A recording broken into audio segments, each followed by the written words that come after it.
తెలంగాణ రాష్ట్ర అవతరణ దినోత్సవాన్ని ఘనంగా నిర్వహించేందుకు రేవంత్ సర్కారు అన్ని ఏర్పాట్లు చేస్తోంది.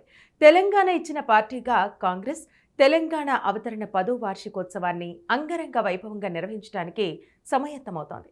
తెలంగాణ రాష్ట్ర గీతానికి కొత్త బాణీ సహా కొత్త అధికారిక చిహ్నాన్ని కూడా రూపొందిస్తున్నారు. అవతరణ వేడుకలకు సంబంధించి ప్రతి విషయాన్ని, ప్రతి అంశాన్ని స్వయంగా పర్యవేక్షిస్తున్నారు. ఎప్పటికప్పుడు అధికారులతో సమీక్షలు నిర్వహిస్తున్నారు. ఇప్పటికే రాష్ట్ర గీతానికి కీరవాణి బాణీ కట్టారు.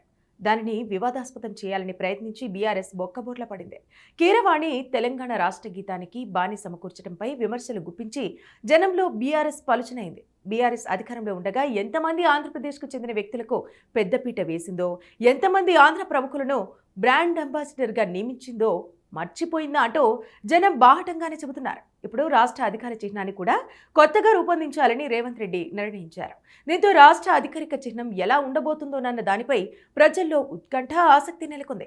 విశ్వసనీయంగా అందుతున్న సమాచారం మేరకు కొత్త అధికారిక చిహ్నంలో కాకతీయ తోరణం మాయం కాబోతోంది. మధ్యలో పూర్ణ కుంభం, పై భాగంలో 3 సింహాల రాజముద్ర, కింది భాగంలో చార్మినార్ బొమ్మ, పూర్ణ కుంభం ఇరువైపులా తంగేడు ఆకులు, తెలంగాణ మ్యాప్, కింది భాగంలో హుస్సేన్ సాగర్లోని బుద్ధుడి బొమ్మ ఉంటాయి.